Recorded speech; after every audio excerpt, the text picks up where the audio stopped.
Alors bonjour à tous, bienvenue sur dailyfx.fr, bienvenue au Commodities Market Report, le point de marché matières premières. Nous sommes le jeudi 13 octobre, il est 10h33, on va parler de l'once d'or, du cuivre, de l'argent métal et des contrats de pétrole, le brut US et le pétrole de la mer du Nord qui ont rejoint leurs sommets du printemps dernier, qui sont tout simplement les sommets annuels.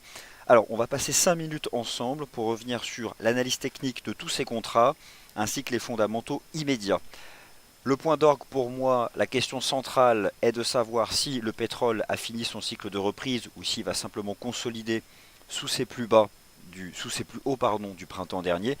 Et enfin la seconde question, que se passe-t-il sur l'once d'or? Est-on en train de former un creux majeur sur 1250 dollars alors qu'actuellement le facteur technique dominant reste la hausse du dollar américain et la remontée de plus en plus rapide des taux obligataires aux États-Unis et au sein de la zone euro, avec un plus haut de 4 mois sur le taux obligataire de l'État fédéral américain.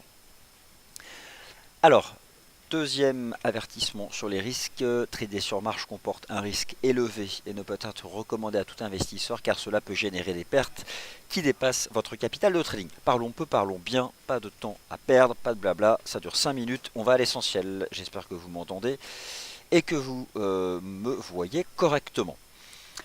L'once d'or. Hier, je vous ai proposé un article expliquant deux choses, qu'actuellement nous sommes à la croisée des chemins techniques, soit ce marché s'effondre et tombe à 1200 dollars, soit il entre en rebond technique en direction des 1300.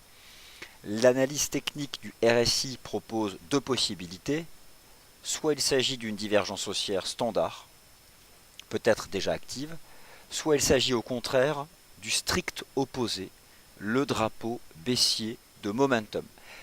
Pour activer une divergence haussière standard, il faut impérativement que le prix du gold dépasse 1260 dollars en clôture.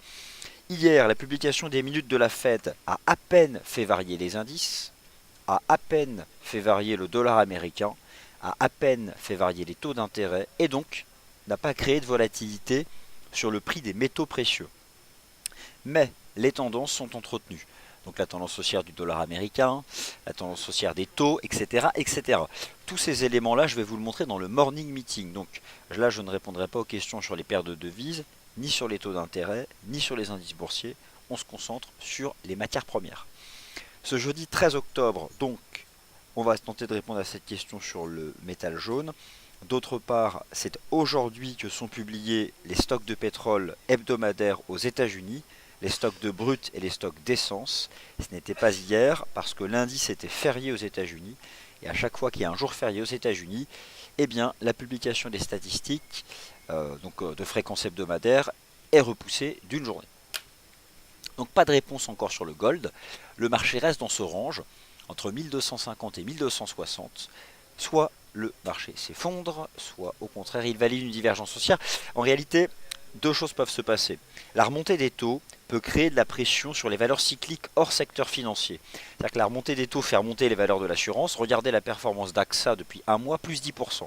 Mais si la remontée des taux entretient les valeurs de l'assurance et les valeurs bancaires, elles peuvent pénaliser les autres valeurs cycliques, notamment les valeurs industrielles, si le marché considère que cette remontée des taux peut pénaliser justement ces valeurs industrielles.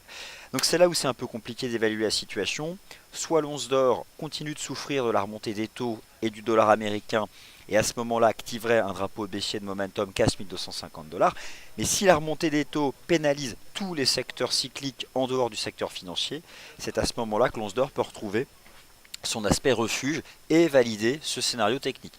Soyez prudents, au moment où je vous parle, aucune stratégie, selon mon approche, ne peut être adoptée là sur l'or. Mais soyez patients, dès que le signal est donné, j'insisterai pour qu'on puisse prendre ensemble une stratégie. Alors le pétrole, ce sont des objectifs atteints, des objectifs qui appartiennent uniquement à l'analyse technique. La stratégie consistait donc à viser les sommets annuels. Donc ces sommets ont été atteints au printemps dernier. Je vous rappelle que cette année, le point bas du pétrole a été fait en février et que depuis, le prix a doublé pour tout un tas de raisons fondamentales qui consistent essentiellement en un rééquilibrage du marché du pétrole venant de l'offre avec un accord qui est intervenu entre l'Iran et l'Arabie Saoudite, un accord auquel est venu se joindre donc la Russie pour venir baisser les perspectives de l'offre. Alors, Moi, j'ai été largement haussier sur le prix du pétrole, notamment depuis le 28 septembre, lorsque l'OPEP a fait donc cette annonce. Et d'autre part, en analyse technique, c'est le 28 septembre que vous aviez eu donc cette structure en avalement haussier depuis la partie basse d'une structure de transition latérale. La cible était de viser les sommets du printemps dernier. C'est désormais chose faite. Le marché s'installe en range sans pour autant casser de support. Donc, à court terme, vous êtes ici sur TradingView. Vous avez le pétrole de la mer du Nord qui est représenté par le CFD FXCM UK Oil. Et donc ici, le tout premier support.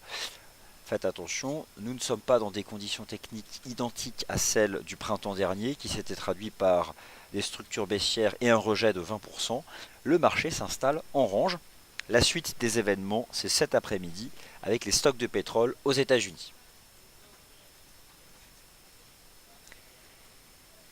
Le cuivre, toujours la neutralité la plus parfaite.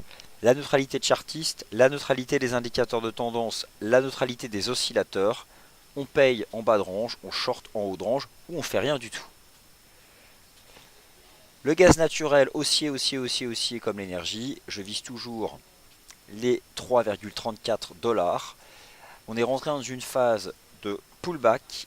Ce marché a l'habitude d'enchaîner période d'impulsion, de retracement, impulsion, retracement, impulsion, retracement. Le point d'achat idéal serait un marché qui reviendrait tester 3,08 pour ensuite remonter en direction des 3,34. Merci d'avoir été attentif aux Commodities Market Report et rendez-vous dans 20 minutes pour le morning meeting avec un point global macro hyper complet et on commencera par les indices boursiers.